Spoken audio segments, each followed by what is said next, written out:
Hi, Donnell. How are you? Good, how are you? Good, thank you. I'm waiting for my students to show up. I think I sent them the right link. I'm gonna double check right now. It's a couple of minutes. Yeah, usually they're here already, but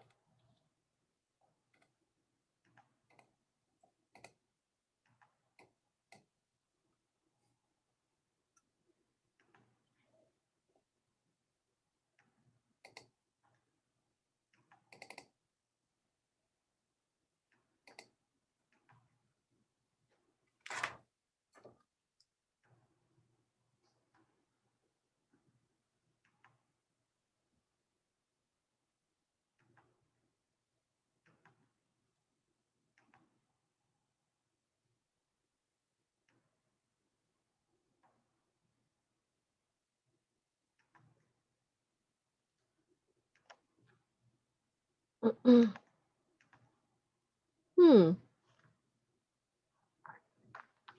that's interesting. Oh, here they are. Awesome. Hi, Claudia. How are you?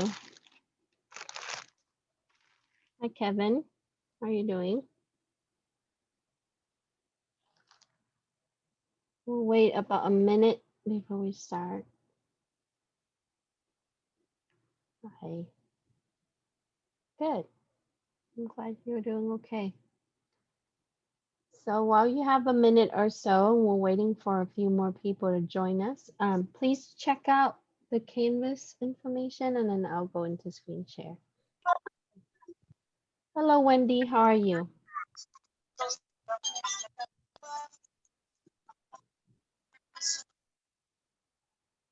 Fine, you? I'm good, thanks. So I hope you have access to Canvas. We are going to go over the syllabus for a little bit and then we have a presentation from iMake Innovation Center on TinkerCad, okay? Okay.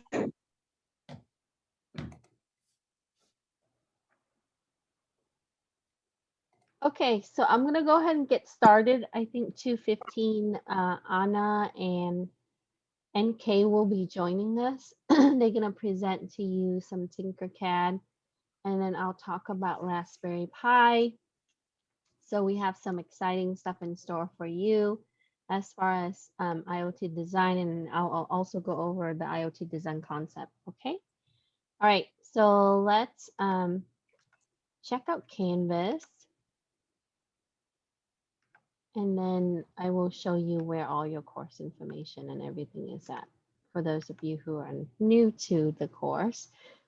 So welcome to CIS833C. This is the last class in the series for the certificate. If you didn't take the other two, that's okay. In this class, we're going to revisit Raspberry Pi, but we are going to focus on building projects for IoT systems. So we'll do some fun projects, okay? And so if you have access to Canvas, you would find the course information. We will meet on Zoom weekly from Monday through Thursday from 2 to 4 p.m. Your course syllabus is located here. And you can find the details, and I'm going to go over just overview the syllabus. But anytime that you need to access weekly material, you would click on the course modules. And so I also hold office hours on Tuesday. And if you need to make an appointment to see me, you can. It has a separate Zoom link. So when you pop in for office hours for help or questions, I will be able to admit you.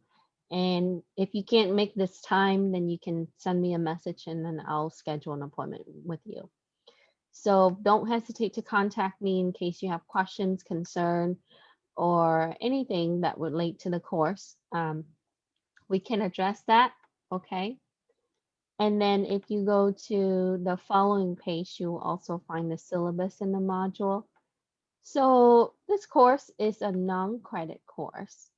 That means that it's free for all students, and we would be able to utilize some of the components that were put together Internet of Things, IoT, and we'll talk about what makes IoT. This class lasts about 2 weeks, and so we will meet on Zoom from Monday through Thursday for 2 weeks. And then we'll start out with some concept. We'll get into some hands-on part either later today or tomorrow. So in this course, we are going to cover some course content such as really defining what would be Internet of Things, smart devices, things that you would see at home or for personal use, all the way to industrial, things that enterprise would use or in healthcare. And then we'll touch on how we would be able to think about designing it for with the user interaction in mind. So we'll talk about system thinking and user thinking type of design. And then we'll take a look at those models along with the startup models. And then there are some components that would relate to internet principle and internetwork connectivity, some protocols as most of these devices will be connecting to the internet. So we'll talk about cloud sources and how to really host some of these components online.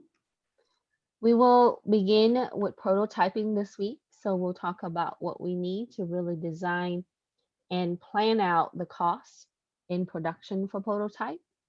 And then looking at the resources from open source to private entity to really think about how you can build a business out of this. Um, and we are going to be working with embedded device such as Raspberry Pi. I'll introduce you to some other boards that will be embedded. And then you do have an option if you took the Arduino class to use microcontroller with sensors. Keep in mind that Arduino Uno doesn't have Wi-Fi capability unless you adapt the sensor to it. So we'll talk about the options on how you can incorporate microcontroller system into your project. And then we need to think about how we can physically design, which brings us to some of the presentation today with TinkerCAD from iMake Innovation Center. And maybe think about the container, the housing of your product, and then how we can repurpose and recycle or really adapt this into the larger scale system. And we will touch on working with APIs, and I will explain what API is in the next week and how to use some of the programming aspect to really tie your net framework to some of the API. So some of the things that you normally see is when you're using an app, instead of creating a username and password, you would use an open authentication API by Google or Facebook, where you would just use your credential and it will allow you to authenticate with a new application. So we'll think about how we can incorporate API into our IoT system, and then looking into how we would be able to manage our embedded system along with maintaining it with the programming aspect, um, using some of the libraries, and then also using it with the business model. Like what is the market really looking at? How can we design something to a specific group of audience? And then looking at potentially for those of you who are interested in really building a startup from it, you can also utilize resource with iMake Innovation Center for entrepreneurship and utilize the resources that Moreno Valley College iMake Innovation Center can give you to really build out some of your prototype. Okay, so we'll get into manufacturing and the ethics side on regulation, compliance, and privacy, especially in the area of security with information that's stored or passed on to third party. There's a lot of drive in that right now. So we'll touch on some of that throughout. So this course, unlike the other two, it has some hands-on component, but it has a lot of it has to do with design thinking and design concept on how you can build a small business out of this and grow your business to really build technological system for the consumer audience. Do you have any question for me so far as course content and approach? Okay, nothing. All right. So for your learning outcome, what are you really trying to gain out of this class? Number one, we need to really understand the aspect of internet connection, the principle of internet, how device would be categorized as Internet of Things. Second, we want to look at how we can employ practices for embedded system and prototyping processes. And then we can think about how to really build a business plan that would have modeling, manufacturing, and the principle in using embedded system for Internet of Things. Um, there's no prerequisite for this course. So overall, there is an optional textbook that you can use. I recommend this book because it really goes over sensor, but you are not required to buy it. It also goes over XB, which is often seen in drones or some of the different communication system with the military. They sometimes use XB. So that gives you a little bit different perspective on what you normally see for like consumer compared to something that will be industrial. And the equipment that you're obtaining is from iMake Innovation Center. So when you're finished with your project, you will need to return the equipment so other students can use it in the future classes. However, you can leave your project intact as it is so that way we can showcase your project for some period of time. And so if you haven't gotten your equipment, make sure that you read my announcement and the course information so you can go and pick that up. And you will need to contact iMake Innovation Center beforehand. Okay. And so class procedures, activities, and grading is majority is just the standard. So this class require that you meet, you commit to 16 hours. Half of it will be lecture, half of it will be lab. And if you're familiar with my class structure, we will do some hands-on with the class lecture. Um, and then, the introductory part is a lot of it is to really bring you up to date with the concept, but after today, we will get a lot of hands-on incorporated with our project building. Since this course is 2 weeks long, I don't take anything beyond the 2 weeks because I have to finalize the grade. So in case if you miss something, you can submit late work. Let's say that you're unable to accomplish the task this week and you're going to work toward the end of the week to turn that in or submit it next week. That's okay. You can also send me a message and let me know what's going on so I can work with you. The deduction percentages here, I generally deduct 10% for 1 week late, 20% for 2 weeks late, and beyond that is the end of our course. So, and I'm pretty flexible with late assignments, and I encourage you to stay up to date with your assignments so you don't have to worry about it over the weekend or the following week. So we want to make sure that you accomplish what you're aim to do in this course. And if you have any challenges, please feel free to contact me and I will make time to make sure I can help you. Um, Assignments, we will have weekly assignments. Some of it will be lab activities and some of it will be in-class assignments or after class if you want to wait a little bit of time to complete it after class. Um, for our grading, this is a non-credit course, so anything above a C will give you a pass. But as of late, the director for non-credit department had asked me to specify non-credit grade level A, B, C, D, E, F. So my scale for this is standard. 90 to 100 is an A, 80 to 89 is a B, 70 to 79 is a C, 60 to 69 is a D, and below 59 is F. And in the case that a student falls below the C level, this person can retake the course in the future, and I hope to run it next year. So we normally run non-credit courses in the inner sessions, so that way students can take it while they're taking credit courses as well. In the regular session, we aim to focus more on full credit courses. However, you can check out the schedule, and if you miss the other classes that you want to make up for the certificate, you can. And then I will share information with you on how you can obtain our CCD certificate document so that way it shows. But I do provide a badge for you for this course. And if you complete all 3 courses, you will get a batch for your certificate, and that will be released after your grade is posted, which will be approximately a little bit over 2 weeks from today. Um, so here's the category breakdown for your grade. In general, we're gonna have assignments and lab activities. We're not gonna have quiz in this course.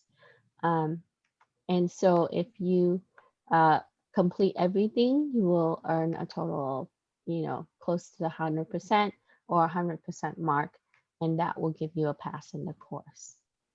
Any question regarding grade or assignments acceptance? Okay. Code of conduct, just to be mindful of other people, to respect the cultural background and their opinions and such. So I follow the conduct standards and grievance policy that's based on the college catalog. Your participation and attendance indicates that you can't make the live session if you let me know, or if you watch the video and accomplish assignment. I'm flexible with non-credit course. So, but in the case that student never show up or completed anything, I do reserve the right to drop that student from the course. I hate to do it for, the students that did some work and then never communicate with me. But so in the case, if you have some challenges and things like that, please let me know so that way I can work with you. Okay. And then behavioral issues and cheating Hello. policy. This will be I have a based on your college policy standards. So do your own work and just respect each other. And if you have any kind of issues, so please bring it up to me and I will address that. And for accessibility, if you need special accommodation, you can contact the DSPS department. The phone number is here. You can also visit the link. And if you want to visit the physical building, it is in the library room 221 at Moreno Valley College campus. And then my contact information is here. If you do call this number, it will just go to my voicemail because it's on campus and I'm not working there right now. The best way to communicate with me is through Canvas message and email. I usually respond promptly or within 24 hours at the latest. Okay? Any question? No question. Okay, so let me double check to see if Anna NK is here and Anna is here. So let me allow screen share for them. So next I'm gonna hand over to NK and Anna from iMake Innovation Center. These are 2 wonderful young ladies that will be going through TinkerCAD and explain to you how to use TinkerCAD or give you the basic. And I hope that you can take the information that they give you to be able to explore how you can 3D print. And we have a shared folder for that. Okay, take it away.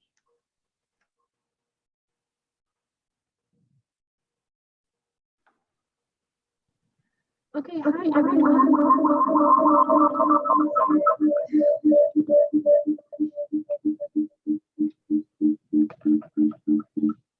So 1 second. Hi everyone, my name is NK. If you see my name, it says in here, that's my first name, but I go by NK. And I am an MBC student transferring to CSUN, and I'm also an iMake Innovation Center student employee. And Anna and I will be doing a presentation for TinkerCAD for you guys. Hi, my name is Anna, and I'm a STEM major here at MBC, and I also work at iMake. Oh, you're on mute. Can I go through? Oh, can you guys hear her? No, we only see you NK in the camera right now. But Okay. Hi, my name is Anna, and I'm a STEM major here at MBC. I also am an employee at the iMake Innovation Center. Okay, and so just to get a show of hands, how many people have worked with computer-aided design, any type of software? That could be TinkerCAD, Autodesk, Maya, anything like that.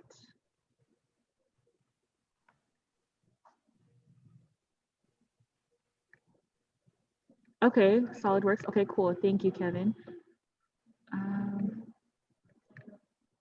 Inventor and Onshape. Gotcha. Okay, cool. So we'll be walking you guys through a demo for a program called TinkerCAD.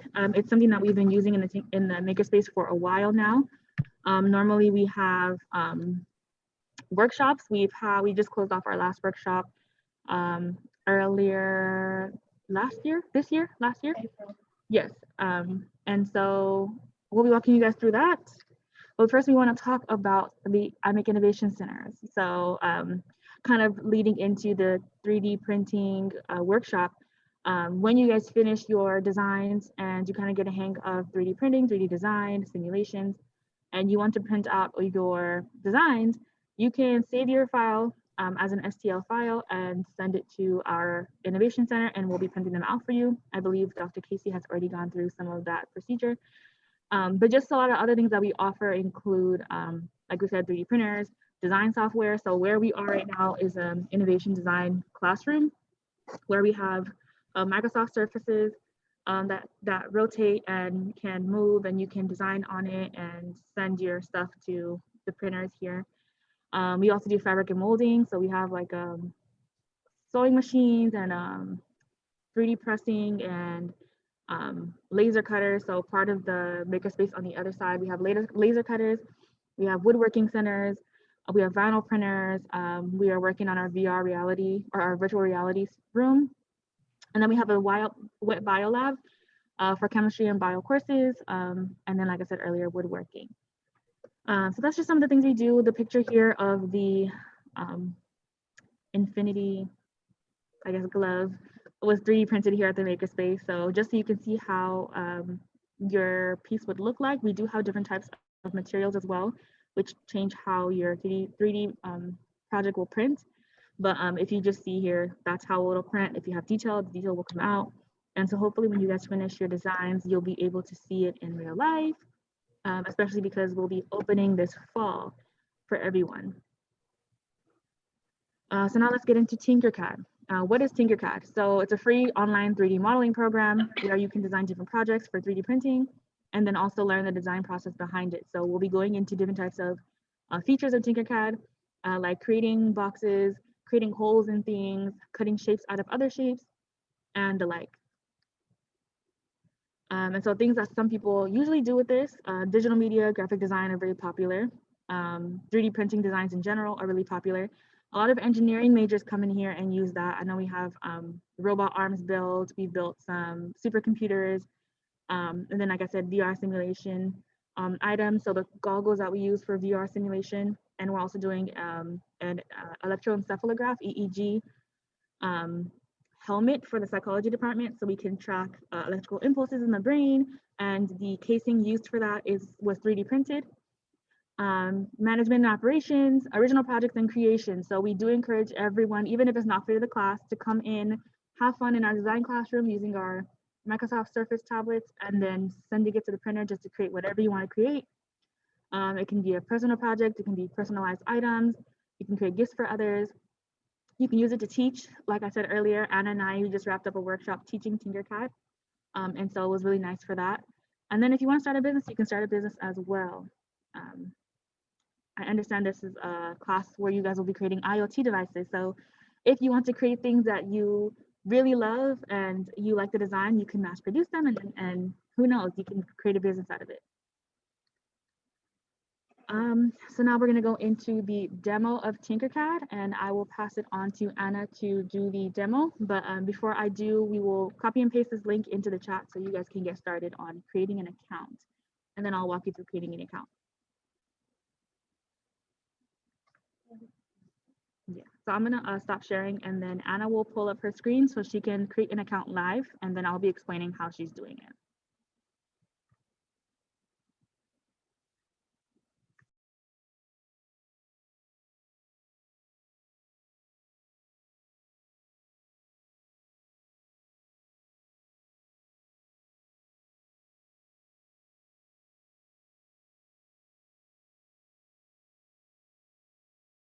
Okay, so now the link in the chat is where you guys would click on to create an account.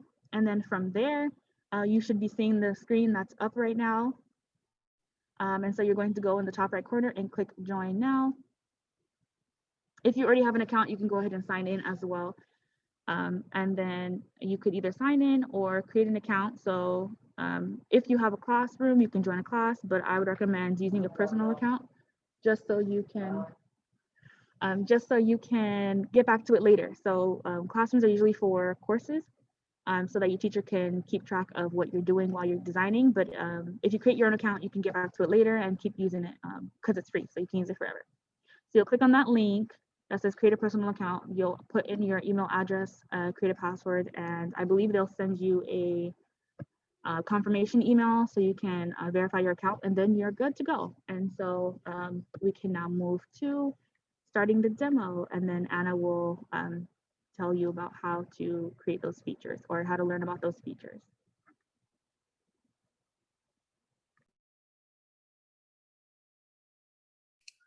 Okay, guys. So since we had a workshop, a TinkerCad workshop with NK, this is our design classroom. So these are few of the stuff that we designed. We work mostly with elementary and middle school kids, so you can see that we made like, different stuff to like accommodate what they're interested in. So if you can go to create new designs, that's where you'll see a work plan, and that's how you'll work in creating your or whatever project that you're supposed to do. So you can see on the upper left corner where you can see this cube right here. This is how you will change this perspective of your work plane. So you can either go bottom, right, back, left, top. And huh? Oh, I'm sorry. Is everybody following along?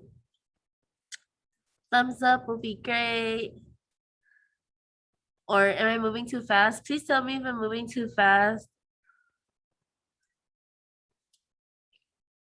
You're doing good.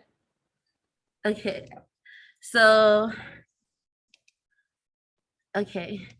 Now, oh, and then see, like, for example, your work plan is all messed up like this. You can always click the home view and it'll bring you back to how you started. So let's say let's start with a box. So you drag a box in, and when you drag a box, let's say you want to duplicate the box. So in order to duplicate the box, you can press this thing right here, which is duplicate and repeat, or you can always do Control D. So press this, and then you have another box. So these come really helpful when you're building stuff, so you don't always have to drag the box in. Then let's say, or you can always copy, so Control C, or you can use this this button right here, and then paste. You can either click this or Control V. Another thing is we can make, so after this, we'll do a little short activity, and you'll see how we'll use all the features that we're learning right now and to create a die and also a chess pawn. So this box, let's say you want to cut into the box. In order to cut into the box, you have to make one box a hole. And then when you make it a hole, then you put it into the other box.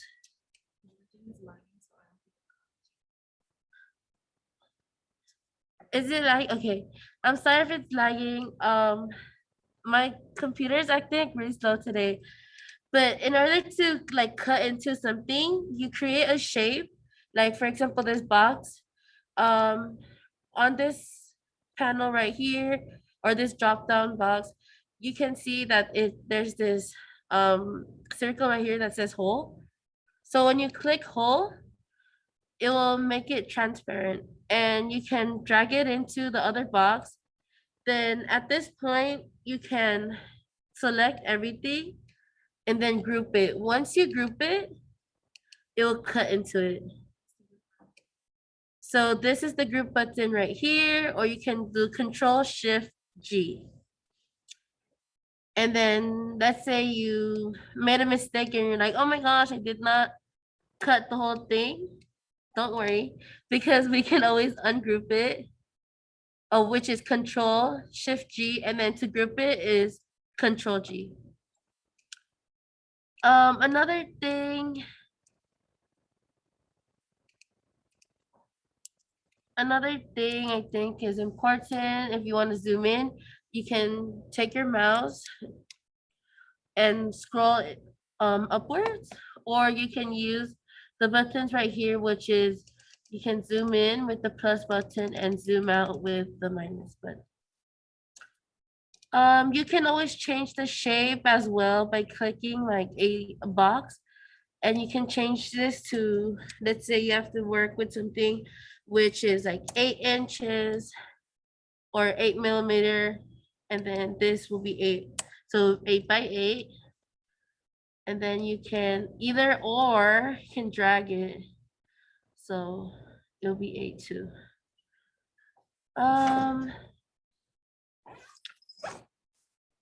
See, it doesn't really work with dragging, but there you go. And let's say Dr. Win requires everything that you're making to be in a certain unit. So you can go to the bottom right where it says edit grid, and then you can click on it, and then you can change your to different units, which is like if you need to work with inches or millimeters. It just helps it become a little easier. There are different stuff too that you can use. There's text and numbers, which we'll use when we're creating the dies, and characters. So when we're working with kids, we usually go to the characters section and we ask them to make their own characters. One thing really cool that we did when we were having our workshop, we actually created ourselves. And we told the kids to create themselves too. And it was really fun. Or there's like dinosaurs and like skeletons and all that good stuff. So now, if everybody has, at this time, I think everybody have create an account and I just wanted to add one more thing.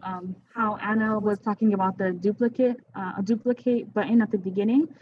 So I think that's really helpful, especially for this class, because say Anna was to take the box on the right and move it towards the box on the left, and she wanted to rotate it a few degrees and increase its height.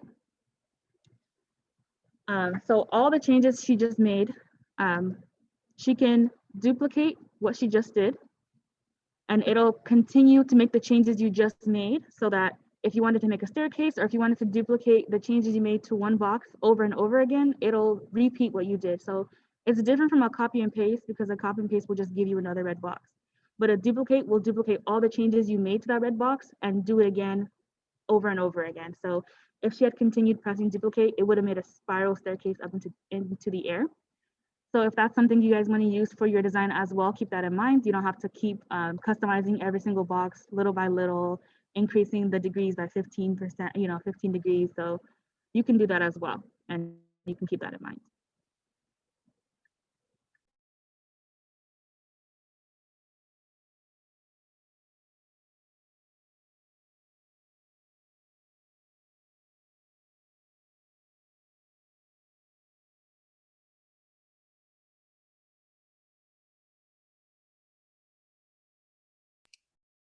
yes, I can do circles. So, I mean, or TinkerCad can do circles. You can use the sphere, or there's a ring where you can change. So you can use this to change it, to make it bigger. I can use this button right here to change it as well. So you see how I'm changing the shapes? So that's something cool too. Or you can change the sphere and then you can use the steps to also change how you want it. Or you can always use this to make your circle bigger and smaller. Let's say you want to use this sphere, but you don't like how it's shaped like, and you want to cut into it. Again, hole, drag it in. Do you see this little like arrow? That means like you can move it up and down to make our ring bigger.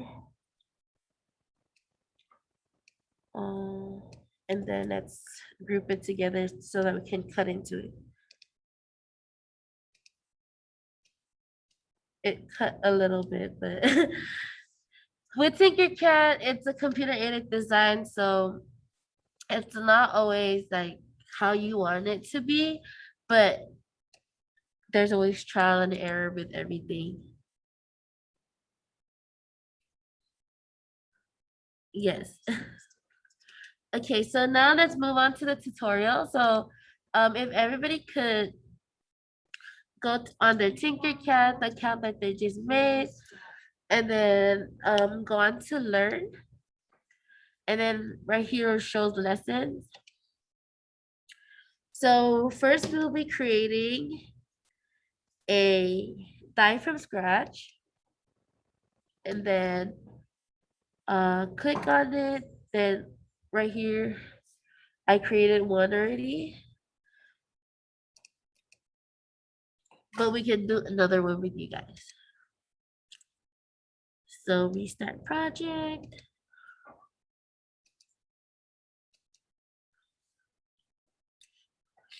So TinkerCad, the lessons are really easy because it shows instructions on your left-hand corner, like this whole left side. So it says, begin by finding the blank die shape in the shape panel. So you can scroll all the way to the bottom and the die shape's right here. Then you drag into your workspace. Once you have dragged the die to your workspace, you can press next and it'll give you the next instruction which says locate the work plane tool at the top of the shapes panel on the right of the screen and drag it to your screen. So here's the work plane, drag it to your screen and place it right on top of the die. So right now, now locate text. So we can go to our drop down box again and then click on text and numbers. Scroll all the way to the bottom and you can see there's arrows, or you can click on two. Then it'll show numbers. So you can drag one above your die. Now you can press next. If I'm moving too fast, please tell me so I can slow down. You're doing good. Now change the snap grid from 1.0 to 0.25. So on the right bottom, it says snap grid, and then you can change your snap grid from 0.1 to 0.25. Okay, next. So let's repeat the previous step, which was dragging the work plane to the side of the die. And now you'll locate number two and then drag it in. Don't worry if it's not perfect, like you can still see the orange lines. You can always use on your keyboard, oh, sorry, your arrows, and then bring it in.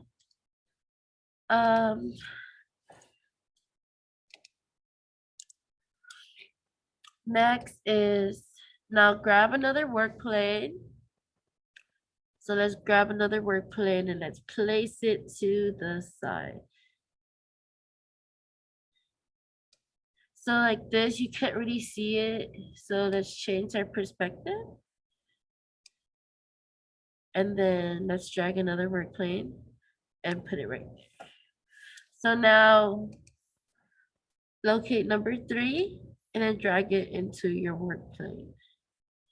So you may ask, why do we have to drag work planes into the shape? So in order to place a shape on the side of the die, you need to drag your work plane to like certain surface areas in order to place something on top of it. If you don't have a work plane, TinkerCad won't let you place anything on it. So that's a good tip, because if you have to make something which has sides like a die, that's why we chose the die, because it really shows all the features of TinkerCad and you guys can get familiar with it.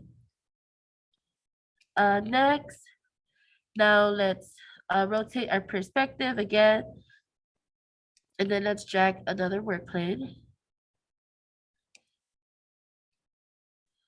And then let's drag number 4 into our work plane.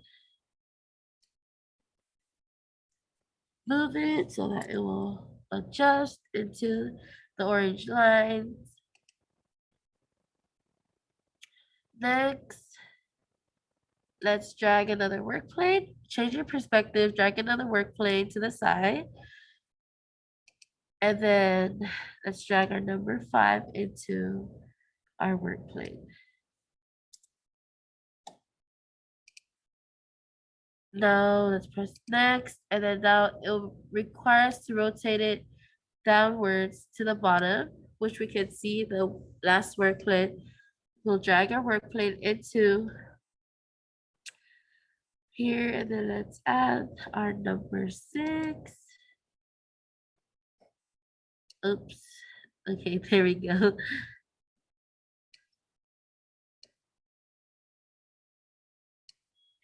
And then let's move it. So right now we're done placing all of our numbers. So it says, great work. You have placed all the number shapes. Let's reset the work plane by dragging a new work plane into the editor and placing it anywhere on the ground. And this will replace the work plane to original. So let's drag a work plane, place it anywhere. So now it's back to how it used to look like. Are you guys following along? Am I moving too quickly? I know with the mask and my allergies, I don't know if you guys can understand. You're fine, Anna. Yes. Okay. Good. Please let us know if I'm moving too quickly or you guys don't understand these steps. Okay, now select all the numbers and set them to whole. So what I like doing, if you select the whole thing, it will change everything to a whole. But what I like doing, like a shortcut, is you select and then just press control. And this, oh, I don't think you can do that here. Okay, you have to just select all the numbers and change them to whole. By doing this, when we group them together, they'll have the marks of the numbers on the die. So that's 5 and 6.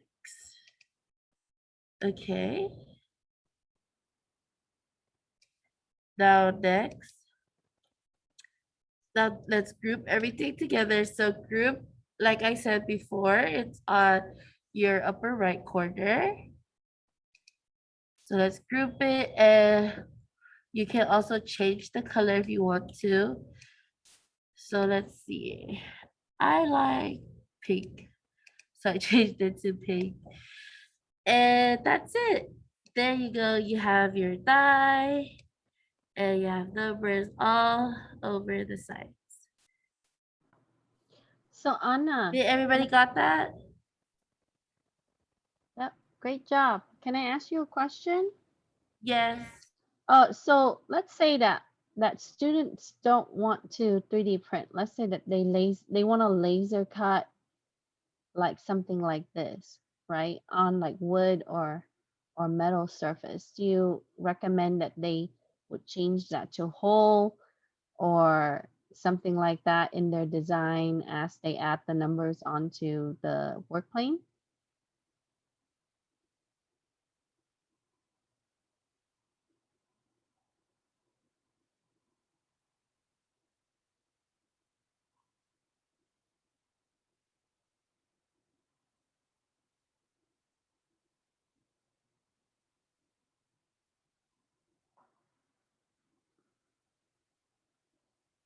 So I think you're on mute. We're unable to hear you. Okay, I'm sorry. So with the laser cutters and the vinyl printers, you need cut lines. So with the cut lines, you use Adobe Illustrator to make the cut lines. Um, we haven't tried designing something from TinkerCAD and then actually laser cutting it. We usually just use Adobe Illustrator and then we okay. Okay,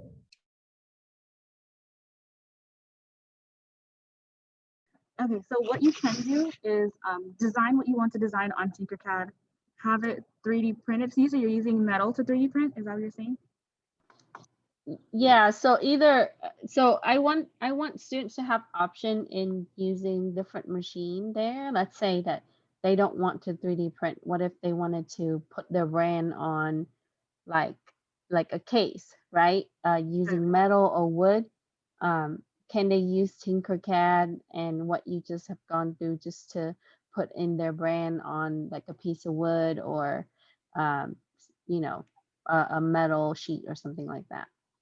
I would say you might not be able to just because TinkerCAD transfers to STL files or SVG. And when you send it to the 3D printer, it prints based off of the PLA plastic.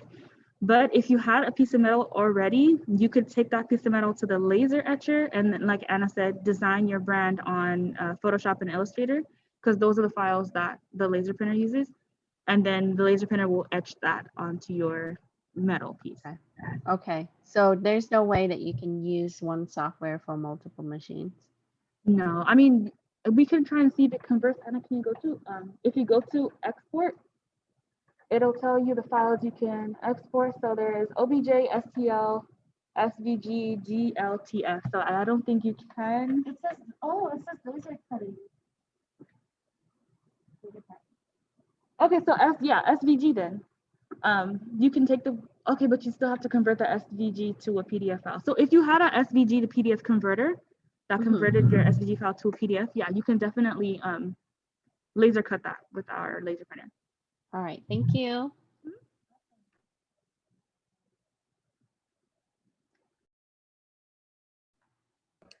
Any any more questions or anything interested? But Dr. Wynn, that's actually a really good question because we never tried, but now we can try and we'll let you know. Awesome. Yeah, let me know how it turns out. And then, because I rather have student have one software that they can use instead of learning 3, 4 different software or experimenting with them. And especially for TinkerCAD, it's cloud-based, right? So their project will be available wherever they have internet connection. You know, because Adobe products are wonderful. It's just, you know, outside of the student license, let's say that if once they graduated, they still have to maintain the license, and that can be challenging because it's very costly. Right. Yes. So we'll try actually laser cutting using one of our 3D printing our one of our TinkerCAD designs, and we'll for sure let you know if we can do it so you can let your students know. Thank you so much.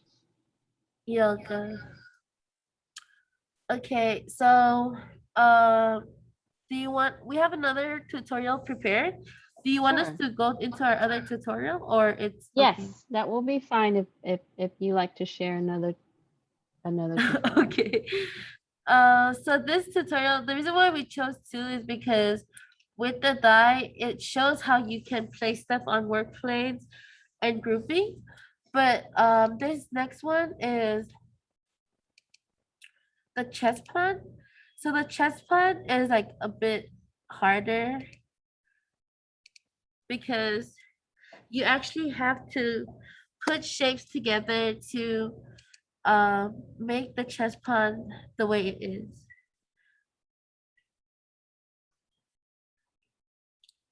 So with the chess pawn, so it says drag a cylinder shape to the work plane. So a cylinder, and then next, scale it to smaller than a height of 3 millimeters. So like we said, you can always use to personally I like using my keyboard because it's easier. Drag a work plane to the top of the cylinder.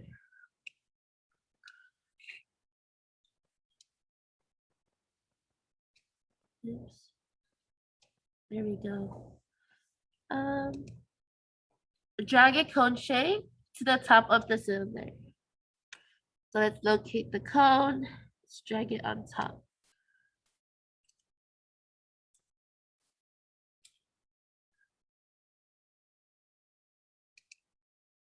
Scale the shape shorter to a height of 11 millimeters. So click here, let's change it to 11. Drag a sphere shape to the work plane. So sphere, let's put it on top.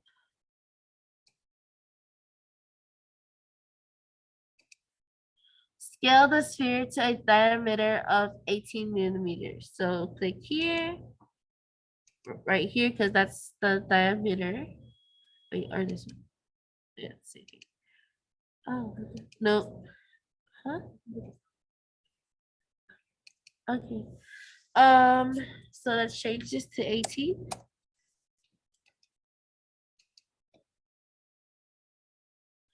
Oh wait, I'm not.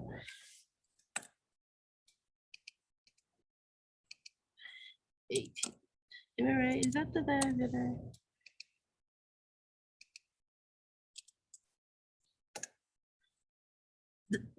There we go. Okay.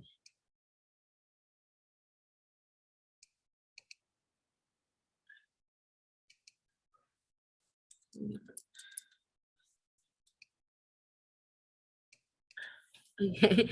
Next, drag a cone shape to the work plane. So cone shape, drag it next to it.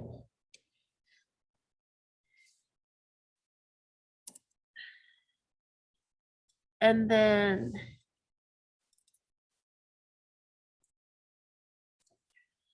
um, scale the height to 28 millimeters. So you can just drag it.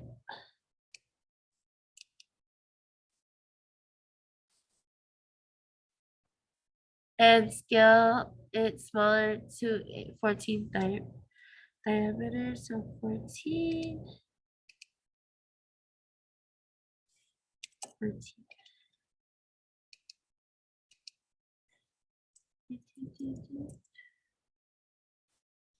Okay.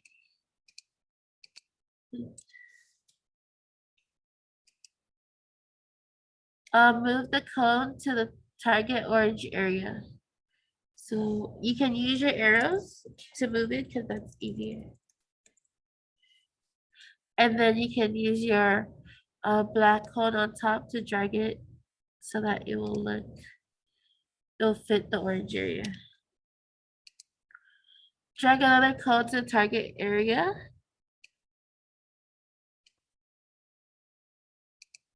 And then scale the diameter to 12 millimeters.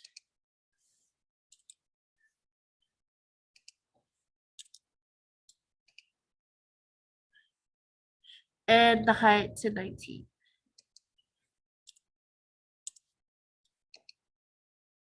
And then move it to fit perfectly. Next, rotate the cone 180 degree and move it to target origin. So right here, you can press on it and then it's rotated to 180.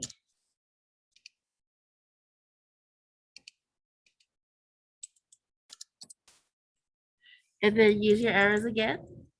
And then drag it in.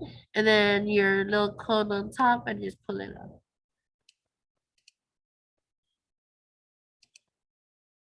Now drag the work plane to the top of the cone. So work plane, top of the cone. And then drag the sphere shape to the work plane. So sphere shape.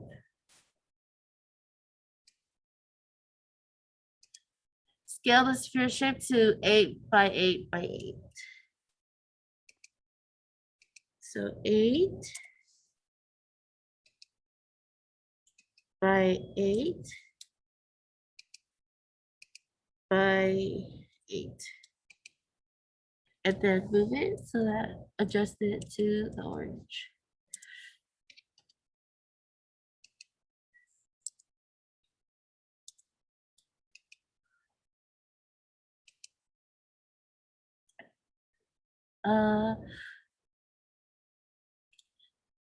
Okay, drag it so that it will be back to original. Okay, so select all the shapes, click the align button on the menu and align all the shapes. So this is the align button over here.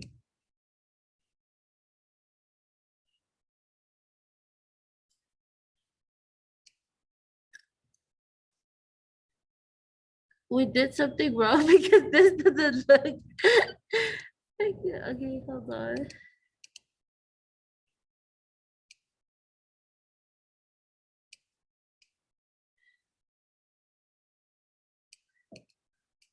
What was this? Was this 218? Okay.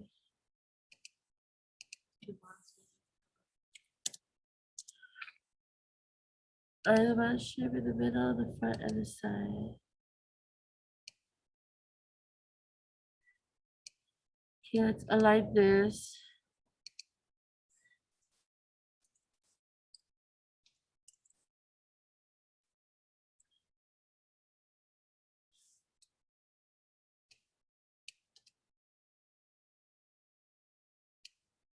Okay.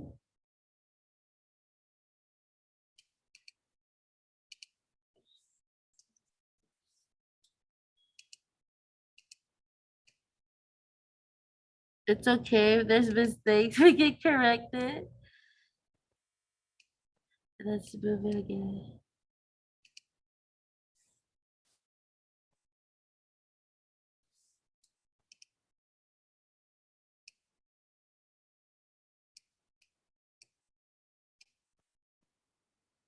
Okay.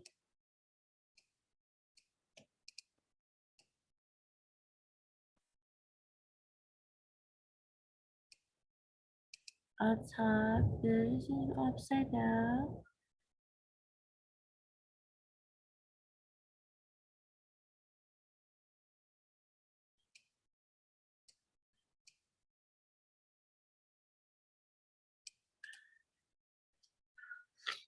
Sorry guys. Okay.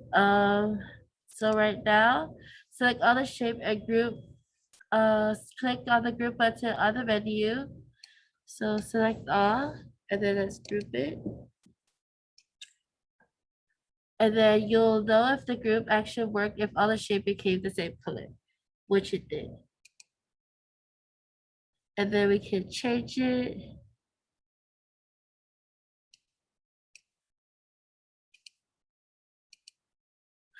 Okay, we're done.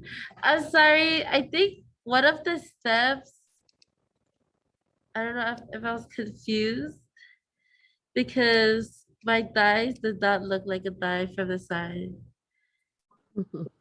Good attempt, Anna. Good attempt. Okay, let me try to fix it.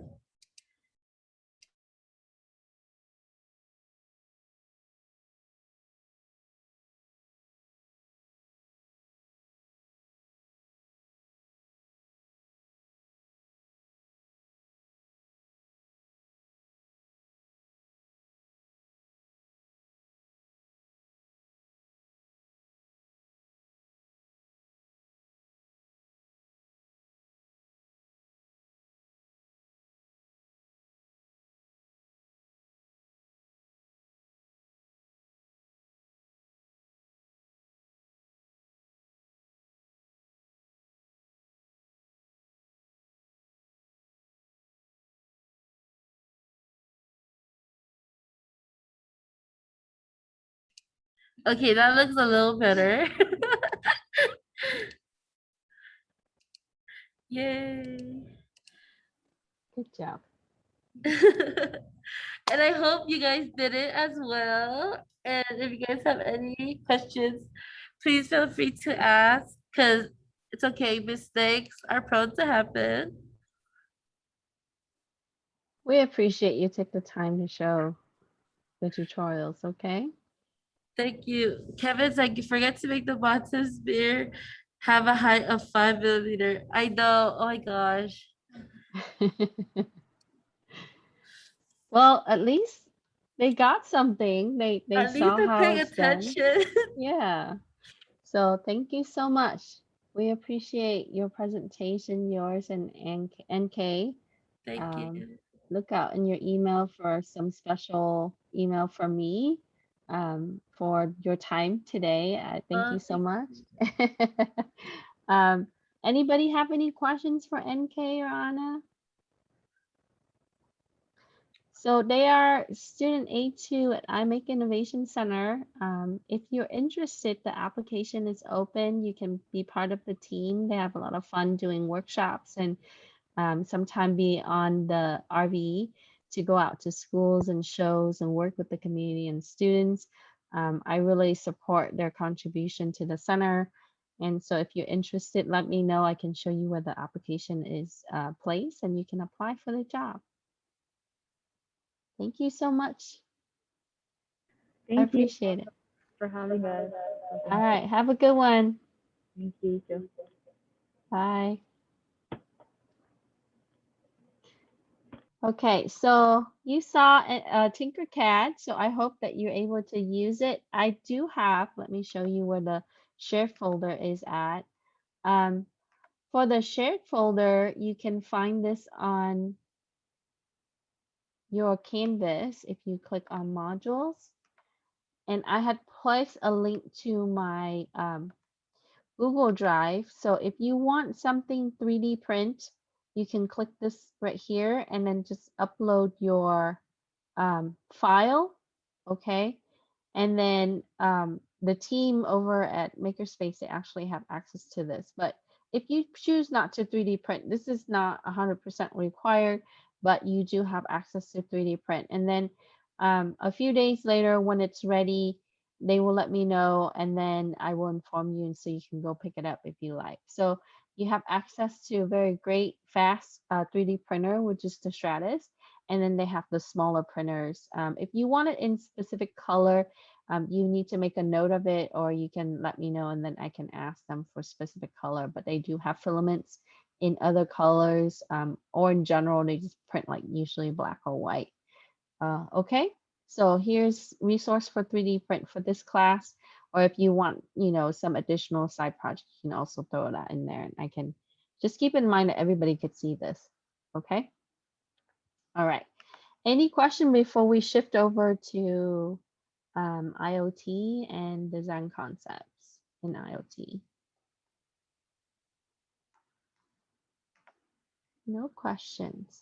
All right. So we have a little bit of concept to cover today, and then when I have time, I will transition into Raspberry Pi Zero, and then I will show you on how to really work with Raspberry Pi Zero. We're not going to have to complete this until the end of the week, but I want to walk you through it. And so in case you have questions, you can let me know. So you can find the notes and all the videos. So after each session, I will post the videos for each of the session in the week, or sometime I will also link it to your assignments. So for this week, let me get to the right file here. Sorry about that. So I want to kind of just get our feet wet in thinking about the IoT. So you will be, I will give you a list of suggested projects, and then we will work on maybe a couple projects together. If you wanted to use those, that's fine, or we can, you can choose one on your own and you can work on that, and that can be your project. So we can start talking about Internet of Things. So Internet of Things are smart devices, devices that are connected to the internet. And IoT is fairly a new label that we put to this, but we've been using Internet of Things for a while. However, the consumer market has changed in the last about decade or so, where you would see that there are more products that are readily available, like smart thermostat. You would have echo, you would have things that you can use voice command, image recognition. And with that, the industry actually incorporated machine learning and also artificial intelligence to really um, build the data and see how it would fit with the consumer, individual consumer or consumer trends. So we'll talk about the actual design concept behind it so you can start thinking about how you can effectively build something that would be connected to the internet, that would be technically ready, and possibly something for your own use or something that you can build into a business model. So in design, we can think about how we would make the product would be useful. And in this particular lecture, we often refer to it as object because it could be a combined group of systems or it could be an individual thing that you would have connecting. So some of the challenges is going to be thinking about is it going to be focus on just your consumer or is it going to be focused on the system? And in from those concepts, we really have to think about the balance in both of those areas. So here's the cycle, and when you're looking at a smart device, you would have to start thinking about the action that's going to be involved, how it's used, um, how it's going to behave in the real world. So if let's say that we're looking at smart camera system or smartphones or tablets or shoes that can tweet, dresses that can send, messages, things like that would be looking at first initially how it's behaving with the user and how what are the type of behavior that it would contain with that system. So here it talks about action as the initial right here, and this is what they call the information value loop or the information value cycle. So like most of the systems, you would see that there are different sensors that will be incorporated. So if you think about the smartphone you're using, you would have touch sensor where you can touch the screen and it's going to light up. Or there might be some pressure sensor in some of the device where if the user squeezed the item, it would then have some kind of action following that. So, or some device would have heat sensor like the thermostat or moisture sensor where you would have some smart plant pots. So sensors are normally incorporated and sensors need to be communicated with the network. Not that we only want it to connect to the internet, but we really want it to really generate some kind of data. And the data that we can obtain from the smart device on how it's used, we can really see the trend and analyze it to really make it better by improving the technical aspect or the user experience. So you would see more of like the interaction with the user on how that can improve the overall experience. So from my perspective in cybersecurity, we often look at IoT in the area of these three: security, reliability, and accuracy. So when you think about designing your system, the first iteration of it, it might be close to perfect or it might be far from being perfect. That's okay, because what we want to do is we want to revisit the core on how that system is designed and think about how secure it can be. And that can be from the programming side or the physical components that will go on that system or the network connectivity. So all of this is going to be intertwined together, how sensors are incorporated, how they're going to be communicated with the larger network, how certain action can impose, right, certain behavior on that system. How is it going to be reliable, where it's going to give consistency in the data for over a period of time? How accurate is it? Um, and in the market, you notice that people reviews is important. Most of the time consumer would consider buying or not buying a product based on the review or the experience of the prior users. So not only that, this is going to impose some risk, positive and negative risk for us, but overall, we really want to emphasize how that system would be utilized over time without having too much of a negative risk. And then how is it responding? Time is of an essence. So um, if you're familiar with embedded system, usually embedded system use operating system that will be real time or close to real time. And why is that? Because a lot of the design for IoT rely on embedded system design. And with that, we don't want latency, and latency just means delay, right? So imagine if you're wearing your iWatch or your Fitbit and you're running for 5 miles, and but it's not responding and it's not giving you the proper heart rate, or the calories that you burn, or the distance that you have traveled. That experience can be negative, and also it would not encourage you to utilize that system again. And then also the timeliness in how it responds to you and how it responds to other systems. Because Internet of Things, how it's named, it's going to be one object in a group of many. Um, so we usually connect it to the larger network, in that whether it's a cloud server or it would be a group of all identical objects that will be communicating. So you would see that this is going to be the core, and all of these elements, all of these areas is going to be the cycle around it. And so if you go through the notes, it gives you each of the area and why are we really looking at data analysis and how that would shape the decision in the consumer and also the decision in the design and the improvement. Um, and then for the design approach, you have to really ask these questions. Who's going to use your product, or who is it for? How is it being used? When is it being used? And why are we using this product? So some of the designs are very effective, where the consumer said great things about it and they would continue to buy it in many different iterations. For example, iPhone, right, or iWatch. And as you can see, the improvement on these type of system has drastically changed over time. Some of the things that worked, they kept. Some of the things that didn't work, they had removed. So these questions will continue to come up when you're looking at the approach on how you would be able to really solve the larger problem by designing a system that's addressing the issue. So a lot of the times the healthcare market is very large.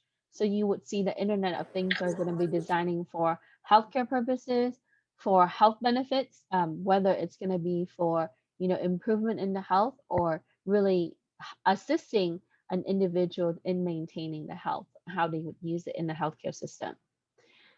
So a big area that we need to focus on is going to be networking. Okay. And it needs to make sure that the user can easily set it up, and also it would be consistent in connectivity going forward. And then also how to make it really simple to use. So if you design a system that's going to be very difficult to use, you're going to limit yourself to the learning curve and the population that can overcome that learning curve. So it's important to really think about the interface on how you are incorporating, whether it's an app or it's a physical design with the user, and also how that would be consistent over time on how it's connecting. Because if you're taking 20 steps to really connect the device, likely that the users are not going to be able to have the patience to go and stick through it.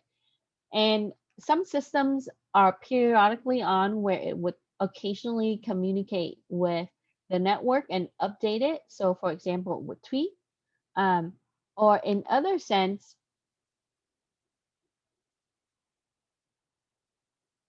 I don't have live caption on my Zoom account at the moment, but when the video comes out, it will be captioned. So I hope that that will be okay. Okay, because the college doesn't pay for live caption services, and so we usually just normally use AI to caption our video. So I will, caption it and then share the video recording if you need to watch it. Okay, sorry about that.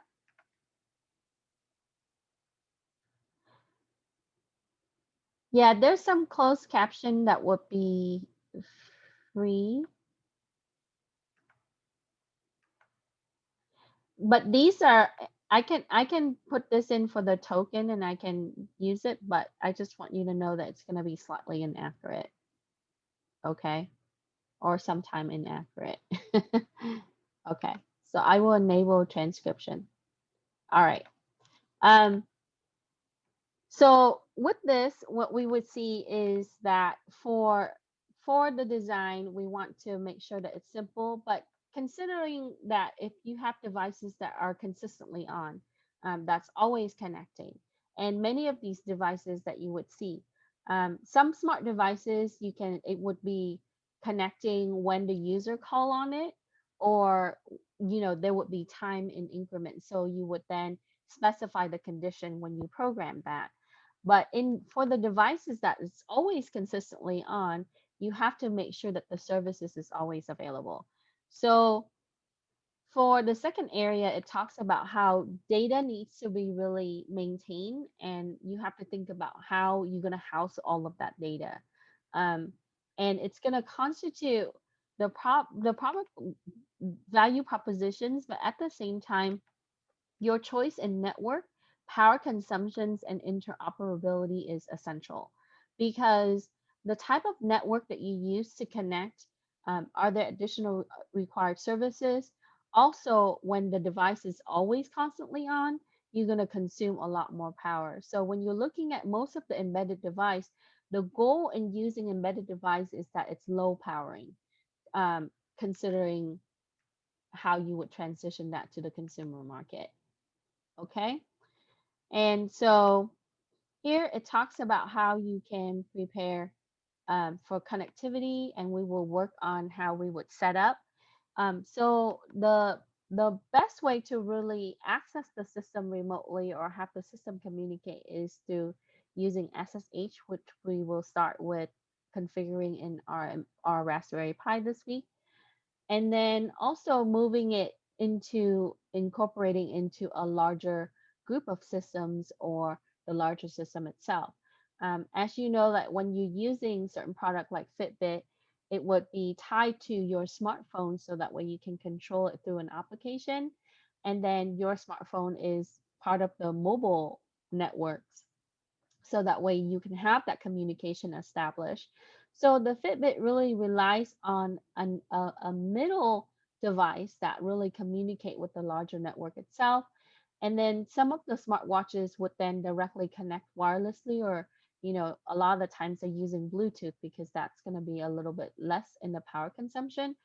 So sustaining it and really thinking about how it's going to be ongoing for the management perspective is going to be essential. Okay. Now, for the evaluation and the adaptation for the design, this needs to be continual. So that means that after your prototype, you should start thinking about what can you do to really improve. And the best way you can do this is to get feedback on test users, or when you can actually stress test a certain system, and so on. So a lot of the time you would see that smart devices go through stress tests, whether they would go through things like for moisture with water, or for pressure tests, where how much of a weight would crack certain area like screens or shell of the device, and so on. So we have to really think about how we can maintain the improvement process over time. And this is why a lot of times you would see that more IoT device out of the box, they are generally a little bit higher in price than something that's simply just connecting to a network. Okay. So there are three areas that needs to really accommodate in considering how your sensor would work and how communication would be between analog and digital. And as we touched on the class last 2 weeks, we talked about how analog and digital is always tied back to your embedded system. With that, what this is, we have to think about the design and the responsibility on how we would evolve, considering people, process, and technology. Technology is always going to be improving how we can make things that's faster but cost less, and the process is going to be more efficient, um, in whether it's for the consumer or for the production purposes. And then also for the people, we want to really think about how we can improve their experience, and because essentially this is the market today, right? So for the design philosophy, I want to bring forward three areas. Number one, you can start thinking about system thinking. Okay, so system thinking is about really creating system that would be built around certain set boundaries, um, how that product would be operating, and how that can be incorporated in the use of business and the consumer. So in system thinking, it focuses on the boundaries of different parts of the products. Whether if you're thinking about, let's say, Fitbit, what is going to be the limitation with that, how that system is really developed, software wise and hardware wise, what kind of boundaries that would be incorporated in the engineering process. And then with that, is that going to be elevated for the next iteration, and so that will be a continuous process. In the design thinking, it really focused on human as a center, how we would be able to address the human needs, that's first, and then their desire and their dislikes. So if you're really thinking about creating something that's going to be focused on design thinking, you think about first is, what do we need right now as far as the system? And then what do we want to use? And then what we don't want to use. So you can start outlining some of the ideas based on these focuses. Then you would be able to really think about how you can expand your idea into a prototype. And then you have the third approach, is the third type of design, which is called lean startup. And this is also called fail fast and succeed sooner. So with this, what is it going to be really focused on? To really produce the design quickly and redesign it quickly. So that way it would be minimal waste. You won't have a large period of time where your consumer might not be buying the products, and then that there will be a lot of waste. So when you see a product, an IoT device that consistently have very quick iterations, that means that as soon as one model comes out, you know, a short time after that, you're going to see another model come out. A lot of the times they really incorporate the core of that would be also a lean startup. How designers should really measure, right, on what they've learned and improve that quickly. And with this, you have to think about the cost, in the power, the manpower that you put into it, and also your resources that you need. Okay. So the last area I want to touch on for today is going to be your data flow. So when we start working on the project, we're gonna have some kind of systems that we can connect to, and that data is gonna go somewhere. And over a period of time, if you are providing resources to a very large group of consumer, you're gonna have to really maintain it. And you see this. This is a struggle for a lot of tech companies. Originally some of the services are free, like YouTube, right? Like Facebook, and then eventually it becomes more of a like somewhat of a paid service where you would have different tier and membership, just because they need to make sure that they can accommodate the cost of the large amount of data that's being housed.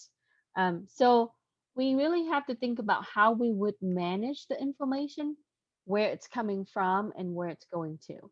And then considerably, there's some risk that's involved in that, liability and the legal perspective.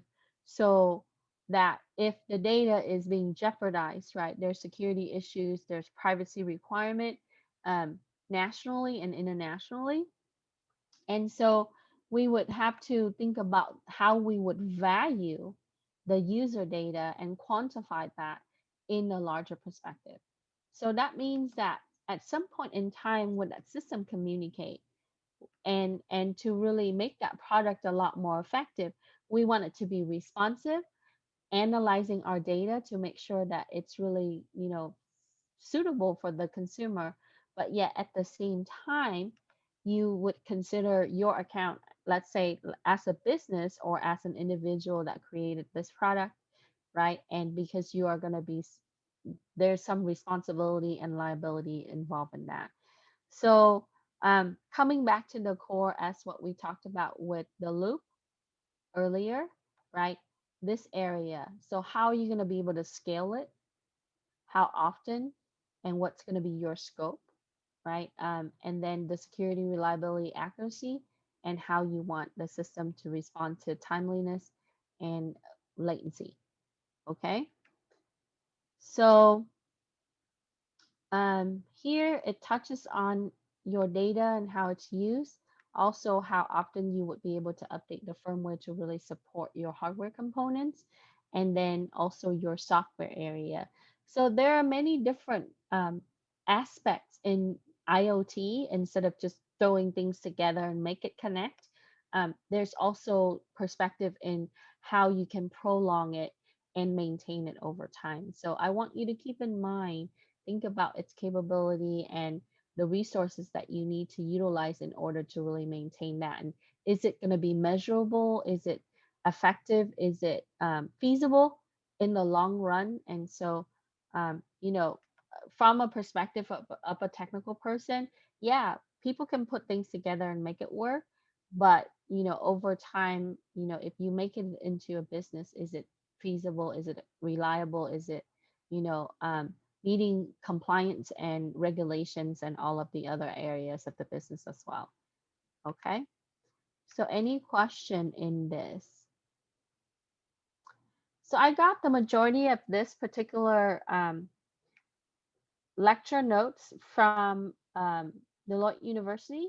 And so they had done some research because IoT studies are fairly new. And because, the way that we use IoT is very different now compared to 5 or 10 years ago.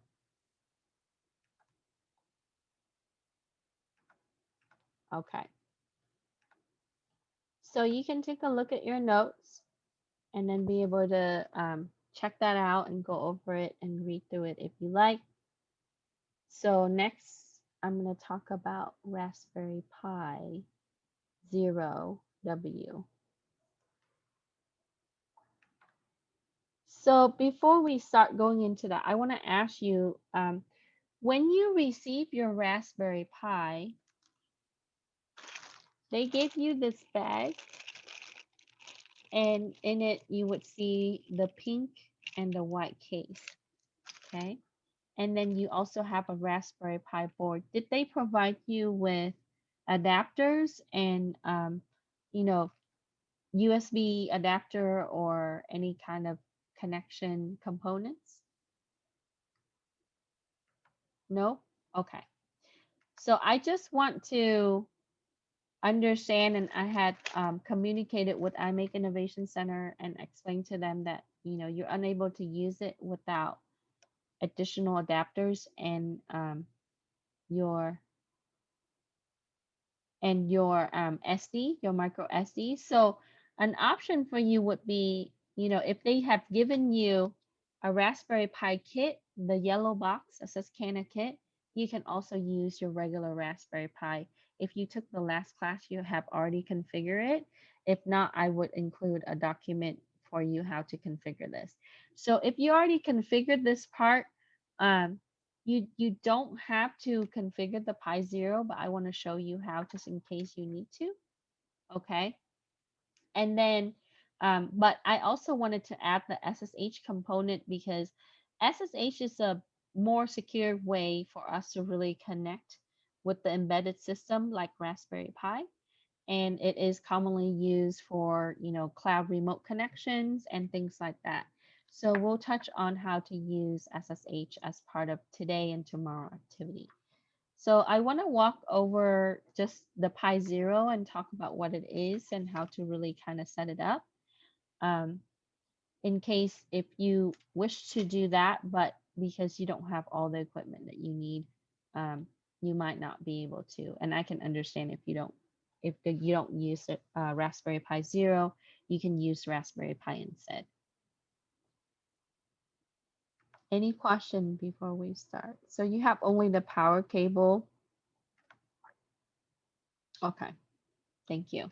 So let's look at the next document. So in your Canvas, after the notes, right, if you want to look at assignments only, you can click assignments, but in the module, the first week module, you would see the document. You can read it inside here, you can download it. And if you need Microsoft Office 365, you can use your user account from your RCCD account and be able to do that. So I've written this exercise assuming that you did have some components, but if not, it's okay. You can practice using Raspberry Pi Zero later on if you wish. So just like the other Raspberry Pi, your Pi Zero is a single board computer, which is known as SBC. And Pi Zero was released circa the time of Raspberry Pi 3. And so it's really designed to be smaller so that way you can incorporate it in um, creating projects with smaller board. It has Wi-Fi capability along with Bluetooth capability. Now, with its smaller size and its limited storage, you would find that the Pi Zero is not efficiently, it cannot, when you try to run operating system that has desktop because of the limitation with the memory, you would run into issues. So it would be best if we're using operating system that's going to be a little bit less than the full version. So in the case of Raspberry Pi Zero, we would then should use the Raspberry Pi operating system that would be light. That means that it would only have terminal instead of the full desktop. You can load the full desktop, however, it's going to take a long time to install and then sometime fail in the installation process, or it would also take a long time to actually load the operating system. And often you would see that it would be referred to as headless, right? As the GPIO here that you would normally see with regular Raspberry Pi is absent. Um, they provided, I had bought pins, so I can show you what those would look like. You can also buy them by bulk or maybe individually or built on. So they would look like this. and they would go, you can insert it into your GPIO header. Now, they would be effective if you solder them on using soldering iron. Okay, if you simply just insert it, it won't stay in place, right? As soon as you lift up your Pi, it will fall off. So the way that they designed this is that not all projects need to really have GPIO. So therefore they didn't incorporate GPIO, which is the pin where we can connect input and output devices. So for example, like, you can add in some LEDs to make things blink or shine. You can also use, sensors and other things to adapt to it. So in that case, you would want to buy your GPIO header, and then you would then insert it, and then on the back, on the bottom of the Pi, you would use a soldering iron to be able to solder it on. Okay. So here it gives you the label of some of the major components of your Pi. You would have some composite for video output. Your Pi 0W is powered on using micro USB, and it would be the power cable that they provided. Okay. Now it also take the same micro SD card size as your regular Raspberry Pi. You, with the Raspberry Pi OS, the newer version, you can go up to past 64 gigs if you like. However, it doesn't, in my opinion, anything over 64 gigs is a little bit excessive. But in the case if you have a lot of data, you might want to consider. So normally for these type of device, I would say 32 gig to 64 gig would be okay for you to start, because with the operating system itself, it's going to be very small anyway for the light. It's going to be about a gig or so. And then you have the Broadcom BCM2835, right, soldered on chip for your processor. This is a little bit different than what you've seen in other model, but it would still operate as what you've seen in the other models with the lighter OS. So on the bottom picture below that, I included the GPIO, so you can see that it is same exact to what you have in the regular Raspberry Pi, like this one. Okay, so what you have is you would have 5 volts, you would have GPIO pins for specific things that you can connect, and then you also have ground connections and so on. So it looks very much the same as long as you adapt the header to the actual board. It also have your HDMI, but unlike your Pi 4, the Pi 0W uses micro HDMI, not the mini HDMI. They are different in size. So if you try to connect, right, using, you would see that the port connection, they are different in size. So you can't use, you have to use an adapter if you don't have that specific cable. Now for the second micro USB slot that is mainly used for data, you can use it to connect a keyboard to it. So what I did with mine on this one, okay, so let me stop share real quick. You can see that I had connect. So here is my HDMI, okay, and I'm using an adapter that adapts to my regular HDMI cable. Okay, and you can find adapters for a few dollars, or some of the kit you can buy them, they come with the adapter. So the kit that I had bought originally for this particular course at MVC came with the adapter. I think what happened is it was separated, and then somehow they didn't include that in the package that they gave you with the case. Then you would have a cable for power. And, can you use your regular charging cable for the micro USB? You sure can. You can use, a power bank to power your RPi Zero.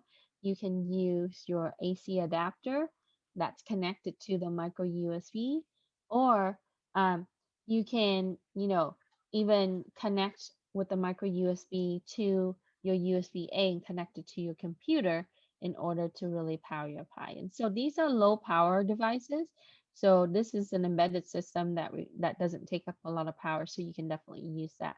So my power cable actually has a little switch, and I found it really useful for these type of devices where, after I shut it down, I can turn it off, because the Pi, as long as after you turn it off, as long as you plug in the power, it will power on.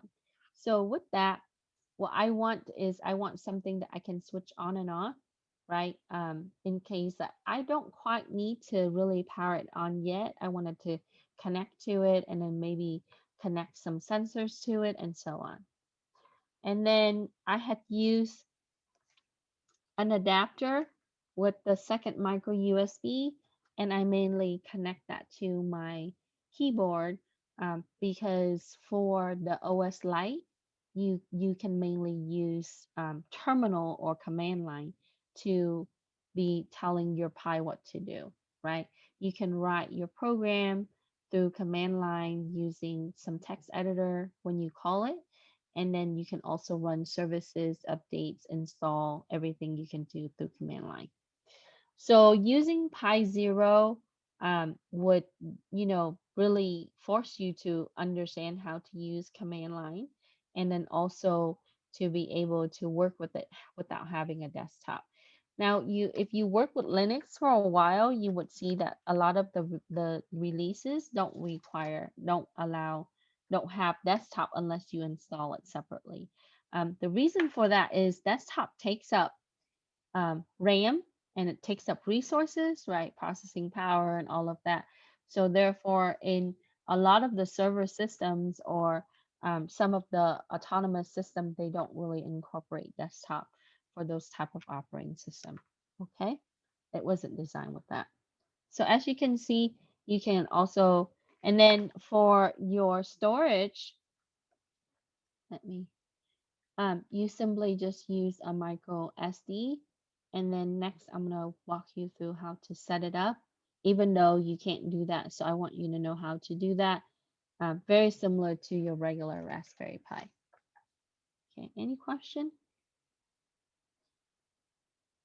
So the licensing for Raspberry Pi, even though it's open source, okay, you have to be careful about using it for profit-based business, because for educational purposes they are flexible with that, but for profit based, let's say you want to use Pi Zero to make a device to sell to the mass, um, you have to take a look at the license and how you can go about using this particular board. So I recommend it.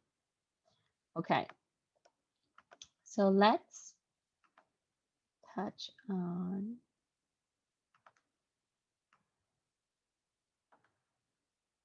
any questions so far.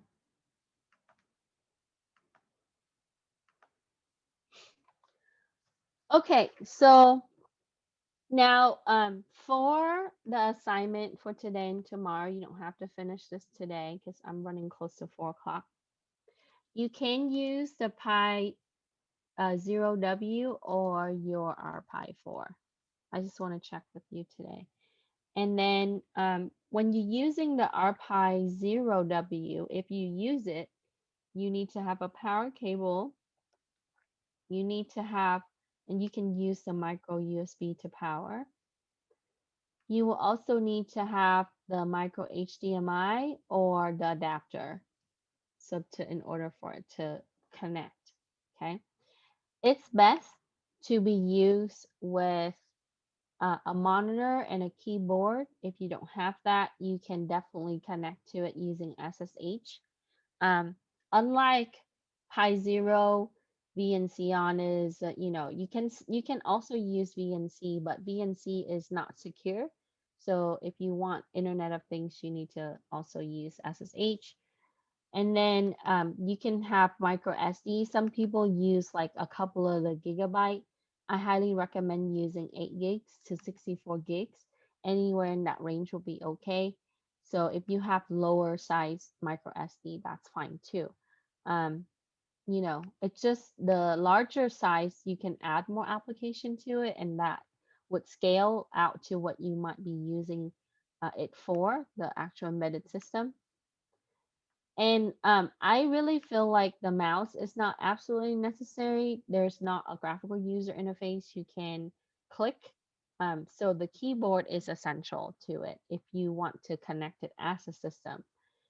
Or you can just turn it on and then be able to SSH into it. Okay. So if you don't have the adapter, what you can do is you can connect to it using SSH, and I will show you how you can do that. But you have to know its IP address, and at some point you need to either use VNC to connect to it, but it has to be in the network. And in order to do that, you have to be able to see it to add in. I will point you to some resource on where you can write the script for it. When I tested it yesterday with Buster, the new image for the Raspberry Pi, the script didn't really work for me. So I'm still trying to work out some troubleshooting aspect for the script. So as soon as I can find out how to really fix it based on some tutorial, the tutorial has provided it's through Raspberry Pi and other entity, it doesn't work. Okay, so I really try to really make it where you don't have to connect it to, monitor and keyboard and such, but it's still having issues with just running a script to connect and enable SSH. Okay, any question? So the general instruction for now is going to be like Mac and Windows PC. You can use the imager. Or if the imager doesn't work for you in the past, you can also use Etcher. Um, for my system, Etcher was not, I felt like it didn't, because I wrote 3 different SD card and a couple on Etcher, and the OS didn't load correctly for me. So Raspberry Pi Imager works better for my system. However, if you use Apple, you can also use Apple Bybaker to really burn the image onto the micro SD. Okay. So to start, this process is very close to what you've seen in regular Raspberry Pi, like Pi 4 or Pi 3B Plus. You would use the software called Raspberry Pi Imager. I put the link onto the document here. Okay, you can find that in step 1. And when you go here, you can, there's some tutorial video on how to use it. And then right beneath that section, you would see the variation in the software that you can download. So if you have Windows PC, you would download it here. You click here to download, and then Mac OS will be here. And then if you're using Ubuntu or Debian-based Linux, you can download it here. Now, if you're using Chromebook, because I had some student that sent in questions about Chromebook, I had put the instruction for Chromebook on both links here.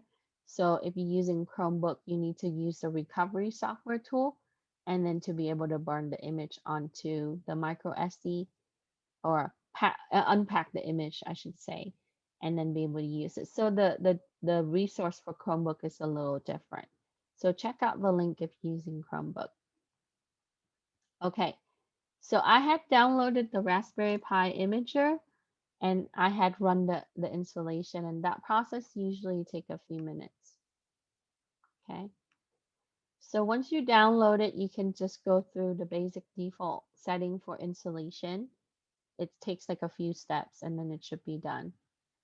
Now, the way that you would use it is you would have a micro SD, and you can use an adapter like this one. Okay. For it's the same adapter that you would find in your Raspberry Pi 4, okay, for 4B plus. So your micro SD, you want to insert it on the other side of your USB-A, from the other side of the 2 open holes. And the way that you insert it, it's going to be face down, right? The pin is going to be up, and then you just insert it there. Okay. And then you would then take that and you would plug it into your USB on your computer.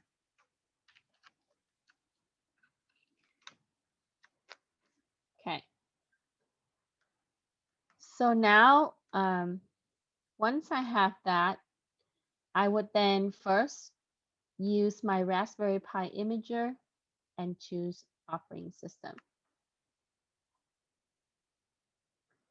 Then after that, I would then choose for the Pi 0W, you want to go with the light version. So you would then select other, and then I would choose the light, which is this one here. In the past, when we're using Raspberry Pi 4, so if you have the big yellow box with the can of kit, you would then choose this right here. Okay, this has full desktop. It has recommended applications. It's about close to 3 gig download. On the light, there is no desktop. It's just a terminal. You can install specific application, but you will not have the graphical user interface. Okay, so I would then, for the Pi 0W, I would select this one. For the Pi 4, I would select this one. Okay, so I'm going to go ahead and select that for the my Pi W0 or use 0W. Then after I have my storage connected, I would then choose storage, and then normally it will tell you your mass device USB, and I have 32 gig micro SD, so it would say close to it, as it would use some of the reserve storage. It's a little bit less because the reserve storage is used for firmware along with some of the system protected resources. Okay. Then after I select the storage, I simply just click write. And then if it tells you, so basically when you click yes here, it's going to format your micro SD, whatever that's on it, it's going to wipe it. So if you have pictures or whatever on there, make sure that you back it up before you do this process. And then you are just going to click yes, and it's going to go. Okay. And this might be, it's going to do its thing for a while, and then you can check on the status. It's going to tell you it's writing. So it's about 10 minutes or so that's going to be doing this, or less. Okay. So that's the process in really getting your image to your micro SD. But what if I don't want to use Raspberry Pi Imager because that didn't work for me in the past, right? It's kind of like a hit and miss for some. Sometimes, just software tools didn't load properly, or something happened during the download where it's giving you error. So another option that you can refer to, if you read Raspberry Pi tutorial or documentation, they tell you that you can use Balena Etcher. And then I think I put this on your document, but just in case, I'll drop it into the chat. 1 second.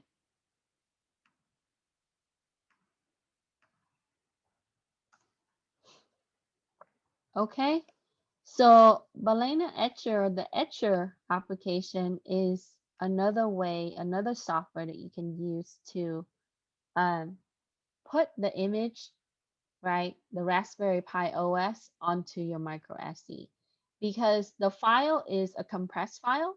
So we need to really unpack it so that way it would set up all the proper boot files and all the system files that it needs, so that way the OS can boot. There's a boot sector in all operating system. It uses that section of the drive to really pull together, right, the files that it needs to look at hardware, right, the resources that it has, so that way the processor can execute the instruction to really bring up the operating system and the graphical user interface and through that process. So I had previously installed Balena Etcher, so I can show you what that looks like. Okay, so after you download, and on the download page that you see here, you simply click click the drop down menu, and then you would choose for your operating system. So if you're using Mac OS, you can choose that. If you're using Windows PC, like Windows 10, you will be able to select this option right here. And then if you're doing Linux, like Ubuntu, you can select the bit version there. Okay.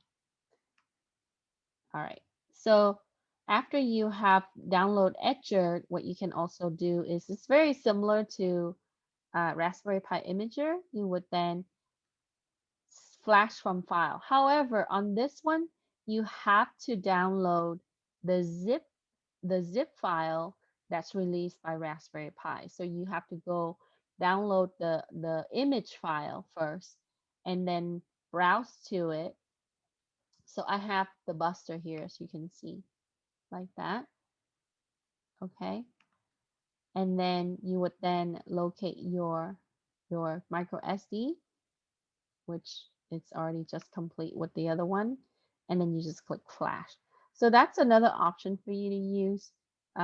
You know, just make sure that we put the light for the Pi Zero W, or, you know, if you're using it for Raspberry Pi 4, because that's what you got, then you would use the recommended version or the full version.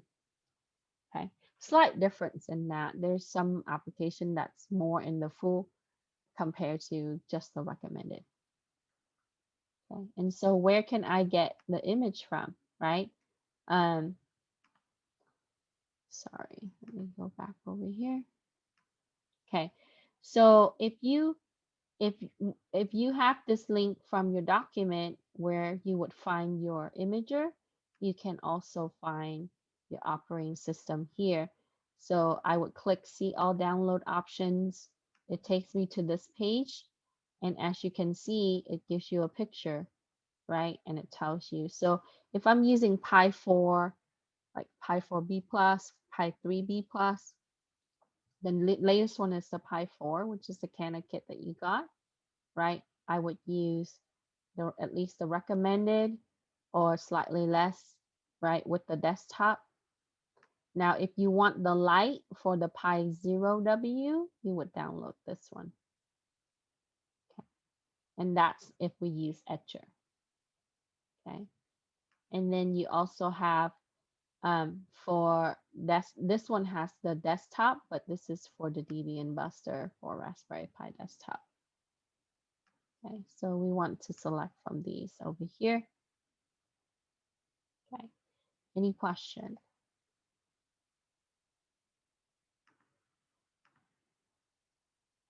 Okay, so we talked about how to really pull the image, how to set up your image on your micro SD using Raspberry Pi Imager or Etcher. Okay, or if you're using Chromebook, you would use the tutorial that's provided here and follow the instructions there. And then after your image is ready, you would then eject your micro or your USB that has the micro SD, and then you would remove the micro SD and you would insert it into your Pi, and you would be able to do that to run the OS. Okay. Now on the light, it doesn't have to finish the installation like how it would with the desktop version. It will just go through and it does the status check, as Linux is going to list all the services, all the things that it's running, whether it's okay or not, and then it's going to boot up. Now your default user is going to be Pi is the username and Raspberry is the default password. Okay, I stick with that for now because that way I can test it really quick. If you wanted to use a GPIO header, I said before, you can solder it on. And the cases that they give you, it can be adapted with the GPIO. Okay. Now, if you don't have things that you can use for Pi Zero, that's fine. I'm fine with you using Raspberry Pi 4 for this class. Okay. Any question? So what I'm going to do is I'm going to pause here as we come to the end of the session today. I'm going to come back tomorrow, right? And if you're using your Raspberry Pi, it's okay. You can't connect it to your monitor, but you can follow along and you can set up your Pi 0W with me tomorrow, and then I can show you how we can configure it using terminal and then setting up your SSH, adding it to your wireless network, and then connect to it to the SSH using your command line on your system. And then that will be it for about tomorrow, and then we'll talk about potential projects for the upcoming days, the next 2 days. Any question? Okay, so let me see who's here. All right, just to make sure, you can type your name into the chat, and I'm gonna stop recording for the current session. I'll stay on for a few minutes in case you have questions, and then you know, if you wish to get the adapter and everything like that from iMake Innovation Center, you can. I already talked to them about that, but I don't want you to go back and forth driving back over there, but if you wish to, you can. Okay. All right. Put your name into the chat, please, and have a wonderful afternoon. I'll see you here tomorrow. We'll finish Pi 0W tomorrow.